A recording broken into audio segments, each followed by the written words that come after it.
Okay, so in Hermetic wisdom, which is from Hermes, who was also known as Mercury, and I can't remember what he is in Egyptian.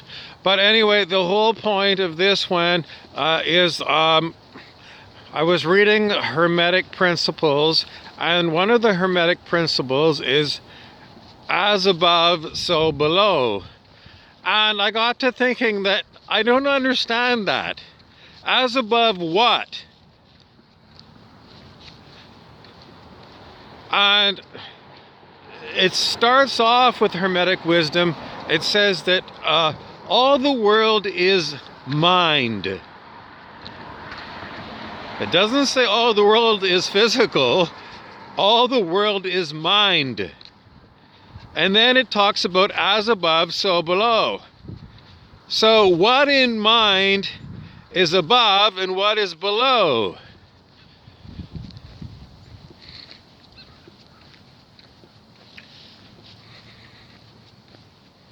It's not immediately apparent to me. And then all the New Age junk about, ascended masters, which was used in like Stargate, talking about like these other planes of existences.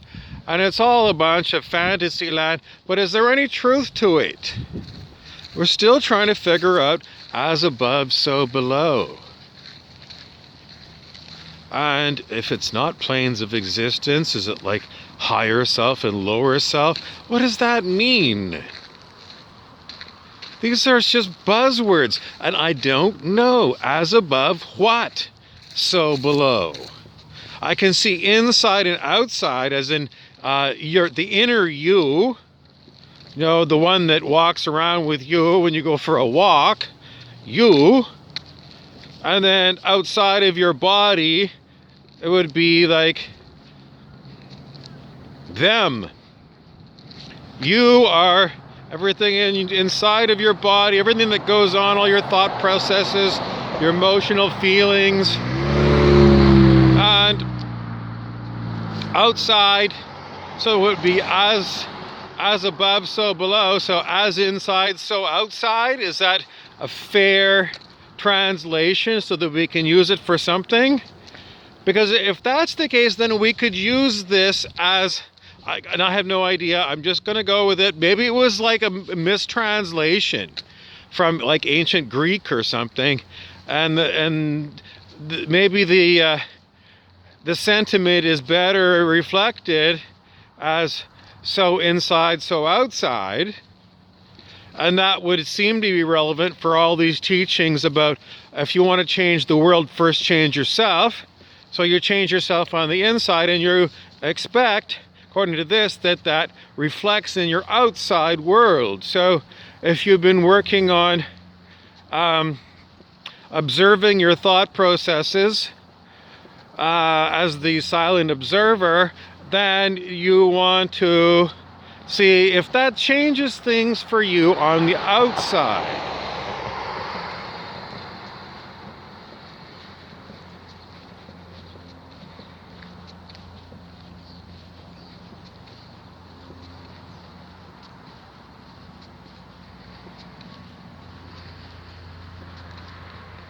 So we had some responses that I got telepathically, and the responses from these students is we consider a lot of these inside-outside to be mythological. In other words, yes, there's been a long history of people talking about magic being real, but modern science would say, well, that's just fables or something.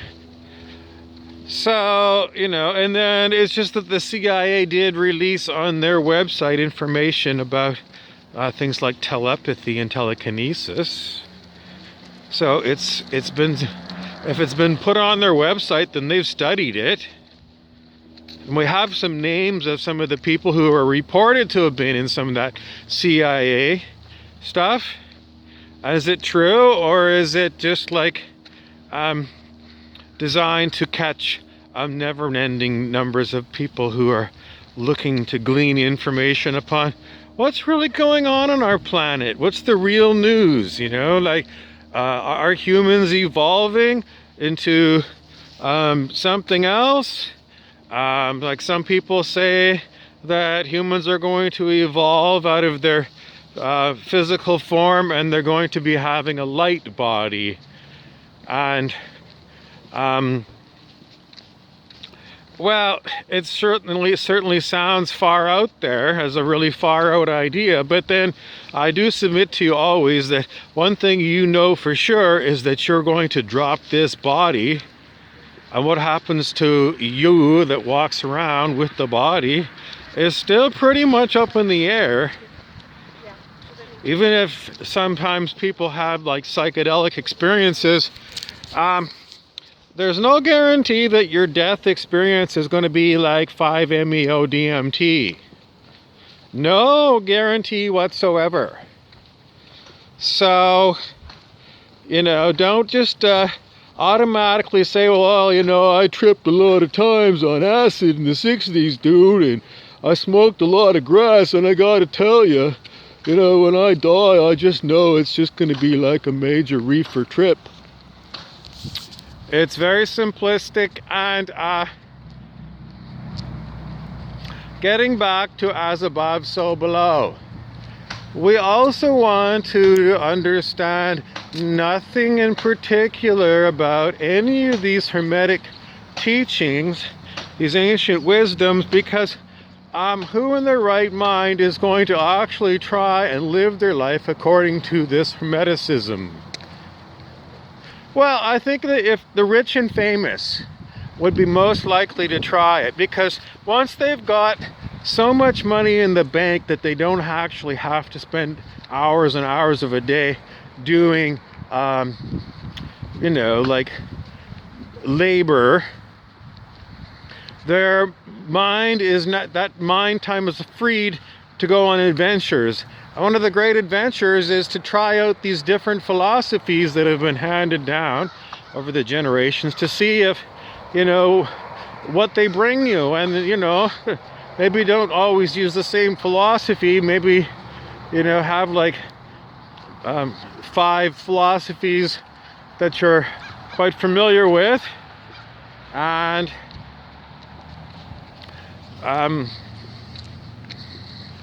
you can use them to interpret your reality and see which one fits best. It's like getting glasses, when you go to see the optometrist to get glasses and they put you in front of a machine with all these little lenses to perfectly figure out what set of glasses are going to make your vision perfect, or as close to perfect as you can do it. But that's what all these different philosophies are. They're like different lenses to look at reality with, and you can switch them in and switch them out and put in a magnifying lens or a colored lens, whatever you want, but just remember that they are lenses, and it doesn't mean that anything you see through them is true, because we know that even when you talk about optical lenses, there's always some imperfection in manufacture, some kind of distortions. And then I always jump to distortions because when I'm by no means an expert in law of one, but they do talk about these distortions. And we're trying to figure out, well, what exactly could these distortions be? And I think it's these ways of looking at reality boxes. And maybe you just want to look at reality without a lens. That, in my opinion, is a Buddhist enlightened master. No lens, simply is with the is.